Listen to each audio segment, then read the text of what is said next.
O livro dos Números. Esse quarto livro da Bíblia leva adiante a história de Israel após o êxodo da escravidão no Egito. Deus os trouxe para o Monte Sinai e fez uma aliança com eles. E apesar da rebelião de Israel, Deus havia graciosamente providenciado um caminho para Israel viver perto de sua santa presença no tabernáculo. Assim, o livro de Números começa quando Israel termina sua estadia de 1 ano no Monte Sinai. E eles partem para o deserto a caminho da terra que Deus prometeu a Abraão. O enredo do livro é projetado de acordo com os estágios da sua jornada. A primeira sessão começa no Monte Sinai, mas depois eles saem e viajam para o deserto de Parã. E de lá, eles viajam para as planícies de Moabe, que fica bem em frente à Terra Prometida. A primeira parte começa com um censo, onde as pessoas são numeradas e é de onde o livro recebe o seu nome. E então a lei sobre como as tribos de Israel deveriam ser organizadas no seu acampamento. Assim, o tabernáculo deveria estar no centro e em volta dele os sacerdotes e os levitas. E então, ao redor deles, as 12 tribos arrumadas ordenadamente com Judá à frente. Tudo isso fazia parte do simbolismo elaborado de como a presença santa de Deus deveria estar no centro da sua existência como povo. Tudo isso é seguido por uma série de leis que desenvolveram as leis de pureza do livro de Levítico. Se a presença de Deus estivesse entre eles, todo o esforço deveria ser feito para que o acampamento fosse puro, um lugar que pudesse acolher a santidade de Deus. No capítulo 10, a nuvem da presença de Deus se eleva do tabernáculo e guia Israel para longe do Sinai e para dentro do deserto. E imediatamente as coisas dão terrivelmente erradas. No capítulo 11, o povo começa a reclamar sobre a sua fome e sede e como querem voltar para o Egito.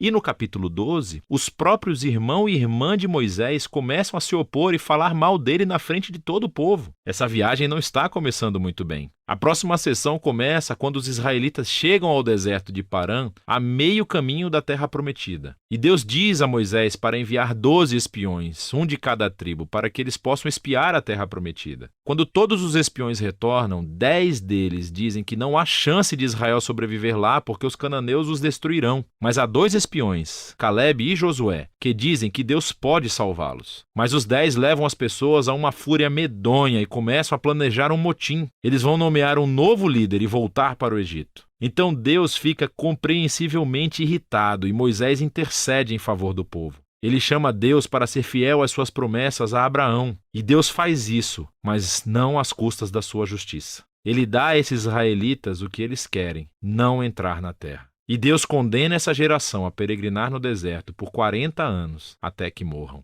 Somente os seus filhos entrarão na terra prometida. Agora, você poderia imaginar que essa consequência grave serviria de aviso para eles. Mas não, tudo fica ainda pior. Na próxima história, há um grupo de levitas que começou uma rebelião. E eles desafiam a liderança de Moisés e Arão, dizendo que eles foram longe demais. Assim, Deus lida severamente com esses levitas e renova o seu compromisso com Moisés e Arão como líderes de Israel. À medida que eles saem da região de Parã e pegam a estrada, tudo cai no fundo do poço de novo. Os israelitas começam a reclamar novamente sobre a sua sede e perguntam por que Moisés os tirou do Egito. Então Deus diz a Moisés para falar com uma rocha para trazer água para todo o povo. Mas Moisés não faz isso e ele ultrapassa os seus limites. Ele bate na pedra 2 vezes e depois diz: "Seus rebeldes, será que nós vamos ter que tirar água dessa rocha?" E então Moisés desonra a Deus, colocando-se no lugar de Deus como aquele que traz a água. E assim, Moisés traz sobre si o mesmo destino que a geração do deserto. Ele também morrerá no deserto e nunca entrará na terra prometida.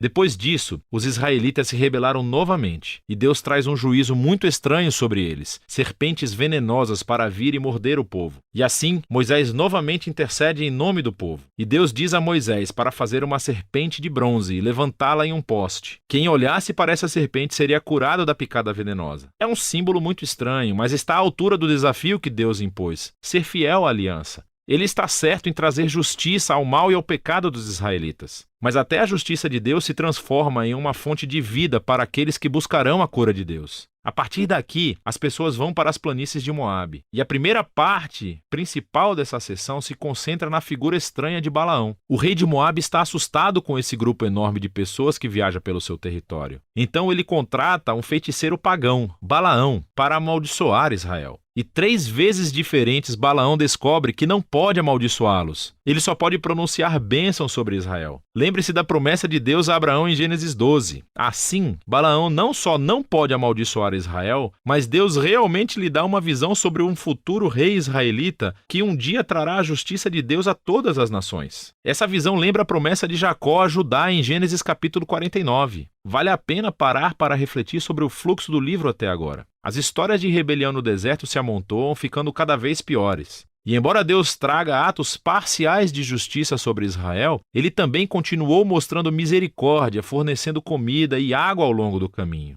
E assim a história de Balaão mostra a graça de Deus em cores brilhantes. Porque aqui está Israel, em um acampamento, resmungando e se rebelando. Mas nas colinas, sem o conhecimento deles, Deus os está protegendo e até mesmo os abençoando. E é esse contraste entre a rebelião de Israel e a fidelidade de Deus no deserto que tornou essas histórias tão importantes para as gerações posteriores de Israel. Assim, as histórias do deserto são recontadas diversas vezes por profetas e poetas bíblicos, e até mesmo pelos apóstolos no Novo Testamento. E essas histórias sempre servem como um aviso, que embora Deus seja fiel às suas promessas da aliança, ele também permitirá que o seu povo se rebele e enfrente as consequências. Depois disso, o restante do livro se concentra nos filhos da geração do deserto, e eles começam a se preparar para herdar a terra prometida. Eles fazem outro censo da nova geração e ganham uma série de batalhas com os grupos de pessoas ao redor deles. E algumas tribos até começam a se estabelecer na terra prometida. Então o livro termina com a nova geração pronta para entrar na terra. E Moisés está prestes a entregar as suas palavras finais de sabedoria e advertência. Mas por enquanto, é disso que se trata o livro de Números.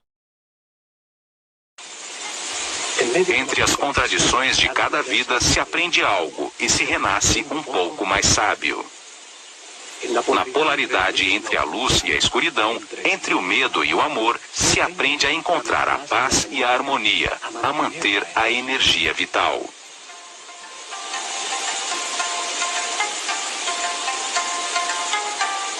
Ao sentir na pele os tormentos e a angústia que produzem a ira, o ódio, o rancor ou a vingança, se compreende o valor da harmonia. Ao compreender que cada decisão produz paz ou sofrimento, pode-se passar do inferno da vida ao céu da mesma. O povo entendeu que todas as ações da vida diária, pescar, semear, colher, são uma maneira de aproximar-se de Deus, de se aperfeiçoar a cada dia. Personagens fantásticos. As formas dos personagens e a ação vital que representavam indicavam as sabedorias do olho de ouro. A força de Deus, o conhecimento e o poder que este produz, produzindo na mente a verdadeira luz, a energia vital luminosa. Uma luz invisível que torna possível a inteligência e a compreensão da realidade. Alegrem-se vocês, justos dentre os anjos.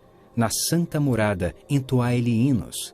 Anunciai o som de um alarido, em eterno júbilo, para estabelecer a trombeta do seu Messias, para tornar conhecida sua força em poder.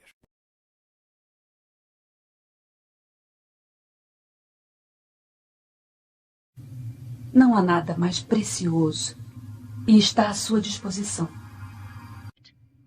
There is nothing more precious, and it is yours to have. Quem é igual a ti, ó Senhor, dentre os deuses? Elim.